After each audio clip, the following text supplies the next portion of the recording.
Muito bem, então terceiro parágrafo da segunda petição do Pai Nosso. Que entendemos por reino de Deus? Por reino de Deus entendemos um tríplice reino espiritual, a saber, o reino de Deus em nós ou o reino da graça. O reino de Deus na terra, isso é a Santa Igreja Católica, e o reino de Deus nos céus ou o paraíso. Olha que bonito, né? Então, o reino de Deus é um tríplice reino espiritual. O reino de Deus em nós, ou o reino da graça, o reino de Deus na terra, a Santa Igreja, e o reino de Deus nos céus ou o paraíso. Muito legal. Que pedimos com as palavras: venha a nós o vosso reino, com relação à graça. Com relação à graça, pedimos que Deus reine em nós com sua graça santificante, pela qual ele se compraz em residir em nós como um rei em seu palácio, e que nos mantenha unidos a ele pelas virtudes da fé, da esperança e da caridade, pelas quais reina sobre a nossa inteligência, sobre o nosso coração e sobre a nossa vontade. Que pedimos com as palavras: venha a nós o vosso reino com relação à igreja. Com relação à igreja, pedimos que ela se dilate cada vez mais e propague por todo o mundo, se propague para todo o mundo para a salvação dos homens. E pedimos com as palavras: venha a nós o vosso reino com relação à glória. Com relação à glória, pedimos que possamos um dia ser admitidos no santo paraíso, para o qual fomos criados e onde estaremos plenamente felizes. Parágrafo 4º da terceira petição do Pai Nosso. Que pedimos na terceira petição: seja feita a vossa vontade, assim na terra como no céu. Na terceira petição: seja feita a vossa vontade, assim na terra como no céu, pedimos a graça de fazer em todas as coisas a vontade de Deus, obedecendo aos seus santos mandamentos tão prontamente como os anjos e santos lhe obedecem no céu. Pedimos, além disso, a graça de corresponder às inspirações divinas e de viver resignados à vontade de Deus, quando Ele nos manda tribulações. Então é necessário fazer a vontade de Deus. A gente fala: reza, seja feita a vossa vontade, mas será que nós estamos à disposição do Senhor para que realmente seja feita a vontade dEle? Porque às vezes a pessoa reza: seja feita a vossa vontade, assim na terra como no céu, está pensando lá no céu e na terra também, na vida dos outros, não na nossa. No mundo, no planeta, enfim, né? Mas não na nossa vida. E qual é a vontade de Deus para a nossa vida? Será que nós estamos prontos para se cumprir a vontade de Deus na nossa vida?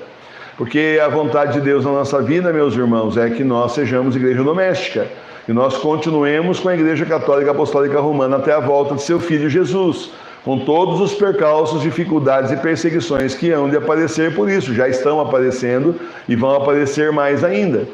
Essa é a vontade do Senhor, que a gente então abandone a vida do mundo e passe a se dedicar a Ele. Ah, mas eu trabalho o dia inteiro, professor. Então, mas você vai fazer o seu serviço e nem por isso você tem que estar no mundo, não é? Você pode estar com a sua cabeça e o seu coração no Senhor.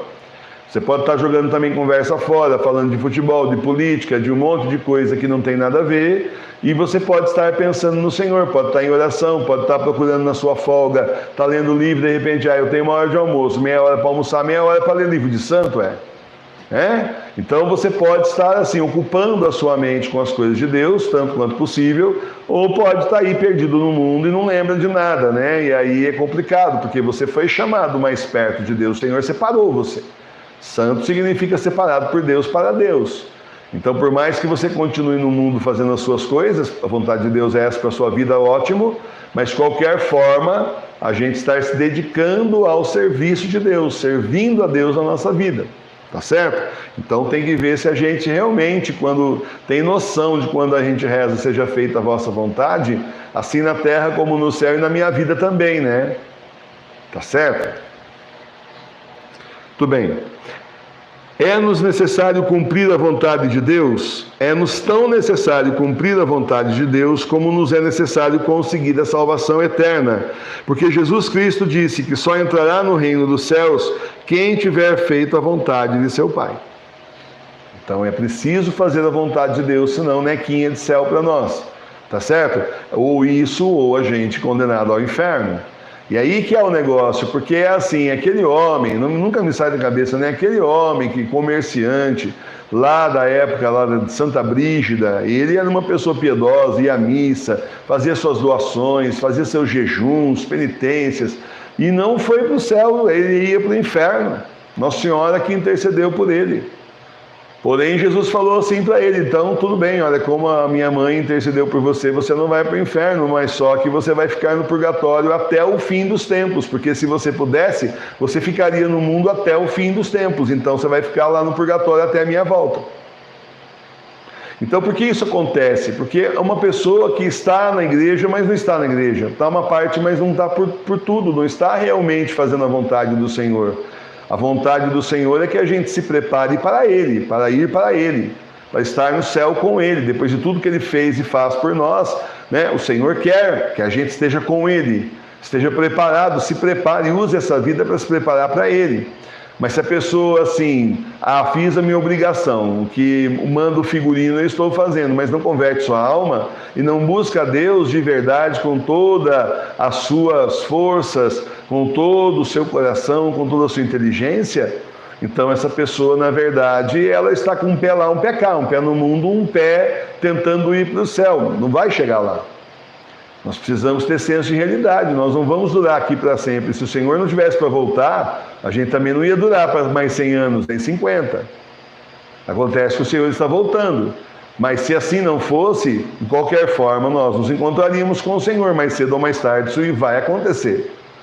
O Senhor pode nos chamar antes da volta dele, de acordo com os planos dele, e pode ser na hora da volta dele. De qualquer forma, a gente vai, essa vida aqui está acabando, você vê que está tudo mudando. Está tudo totalmente mudando. Nós estamos no que eles chamam, a nova ordem mundial chama de novo normal. Nunca mais vai voltar a ser realmente o que já foi. Eles vão só modificando cada vez mais, tá certo? E vai mudar mais ainda com a volta do Senhor depois dos 2 dias de escuridão. Então, é isso, a gente, o que falta de verdade para a gente realmente se dedicar ao Senhor e fazer a vontade dele, antes que a gente não vá para o céu? Falta bastante, gente, mais que você imagina. Começa a imitação de Cristo lá, começa a pedir ao Senhor, ao Espírito Santo, ao seu anjo da guarda, Nossa Senhora que te mostre. Falta mais do que a gente imagina. De que maneira podemos conhecer a vontade de Deus a nosso respeito? A vontade de Deus nos é manifestada pelos mandamentos da sua lei e pelos preceitos da sua santa igreja.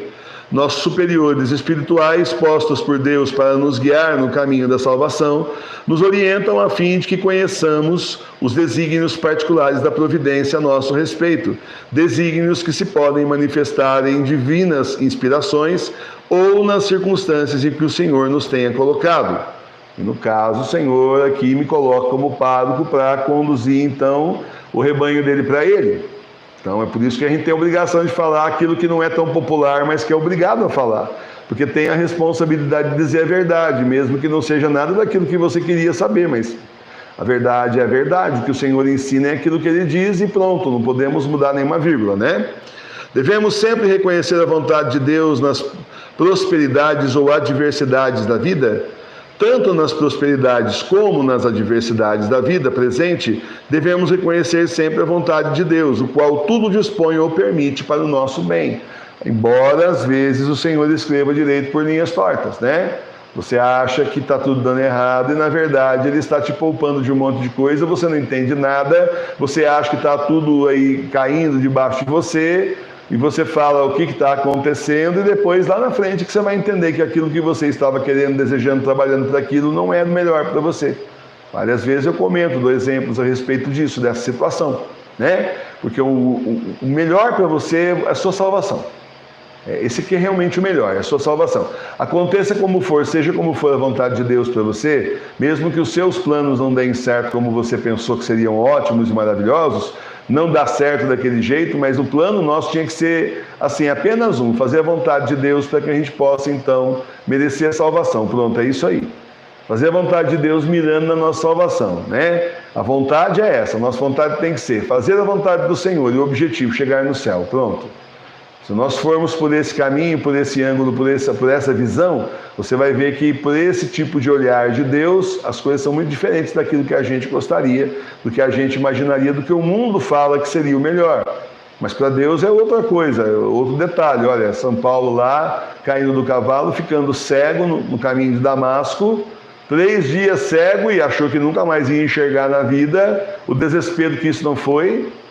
Mas em compensação, como foi bom, porque ele se converteu, virou o apóstolo Paulo, e sem isso não teria acontecido, e na hora ele deve ter achado muito ruim, Então é isso, Deus escreve direito por linhas tortas, diziam os mais velhos com razão.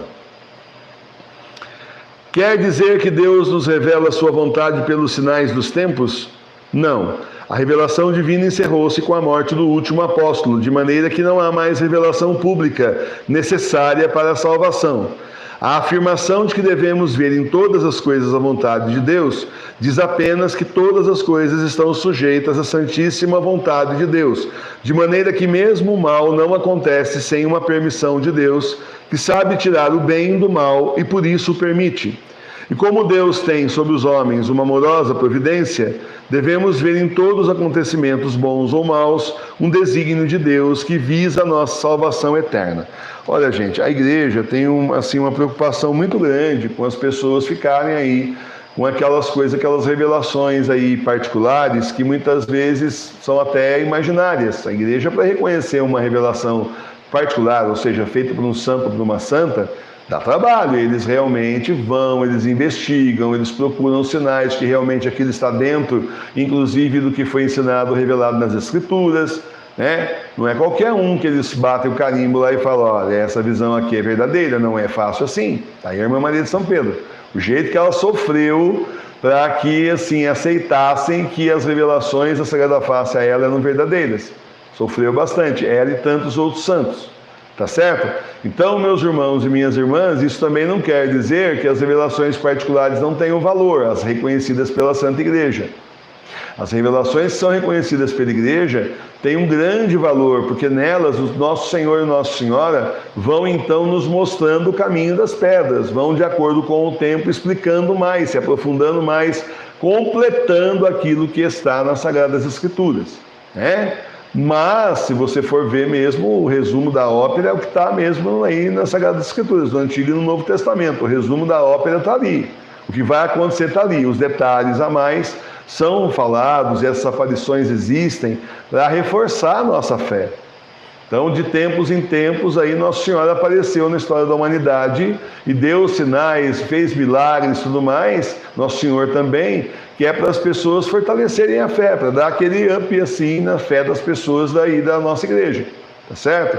Então não quer dizer que as revelações particulares não tenham o seu valor, as reconhecidas pela igreja tem sim, né? Mas também não quer dizer que todo mundo é sujeito a ter revelação particular. Tem que ter muito cuidado com isso, porque qual era o maior receio de todos os santos e santas que tiveram revelações particulares, que viram Jesus, Nossa Senhora? Maior receio era não ser Jesus, não ser Nossa Senhora, ser o demônio. Aí fingindo ser Nossa Senhora e fingindo ser Jesus. Aconteceu até com o Padre Pio. Então, tem que ter cuidado, porque senão a gente começa a entrar no misticismo que beira, assim, até o espiritismo mesmo, né? Eu conheci, por exemplo, uma mulher, que nós tínhamos feito a consagração, e aí então eu dei a ideia de, puxa, eu podia juntar um grupo de pessoas consagradas, naquela época, né? Estava na igreja ainda. Puxa, estou na igreja ainda agora, mas na verdadeira, né? Naquela época que ainda ia a missa, você entendeu? E aí então... podia juntar, falei para o seminarista que nos preparou, né? Podia nos juntar mais gente, a gente falar mais, estudar mais, junto aqui o livro de São Luís Maria de Montfort e tal. Aí ele gostou da ideia e tal, chamou umas pessoas lá, que ele conhecia que tinham sido também, né, consagradas e tal, e fez uma primeira reunião. Aí na primeira reunião eu mesmo falei, gente, precisamos dar um nome para nosso grupo aqui, né? Nosso grupo de consagrados, né? Aí já apareceu uma mulher lá, levantou a mão e falou, olha, eu sei como é que vai se chamar o nome, eu sei como é que a gente faz para saber isso. Eu vou te perguntar para Nossa Senhora, vou ficar a semana inteira rezando para Nossa Senhora e vou perguntar, ela vai revelar para mim. Falei, mas não precisa incomodar Nossa Senhora, né? A gente mesmo podia escolher, não sei, Nossa Senhora das Graças, né? Não, eu vou perguntar para Nossa Senhora e ela vai me revelar. Ela é da Renovação Carismática. Passou a semana inteira rezando, incomodando Nossa Senhora, para quando chegou no final de semana, ela dizer que Nossa Senhora disse que era Nossa Senhora das Graças. Tá? Então é assim, é complicado, gente, começar a perturbar assim, o céu desse jeito, aí não, né? Aí até para saber o nome de um grupo de oração, de um grupo de consagrados, tem que... Então tem os exageros, e tem outros tantos aí que a gente viu na igreja, tem os exageros. Por isso que a igreja, então, ela por prudência corta muita coisa, já não assume logo de cara muita coisa, justamente para evitar aí até o charlatanismo mesmo, né? E as visões erradas, vidente que está só interessado em dinheiro, vidente que está revendo o demônio e acha que é Jesus e a Nossa Senhora, para evitar tudo isso, para evitar que o povo de Deus seja enganado. A igreja tem uma grande preocupação com isso, como mãe, né, nossa mãe igreja, né, ela se preocupa muito em cuidar dos seus filhos, tá bom? Então aí, na próxima vez, que amanhã não, porque amanhã tem as orações especiais de domingo, mas a próxima vez nós vamos continuar no parágrafo 5º da 4ª petição do Pai Nosso. Pessoal, é legal você marcar aí. Próxima vez vai começar na 4ª petição do Pai Nosso, parágrafo 5º, página 65.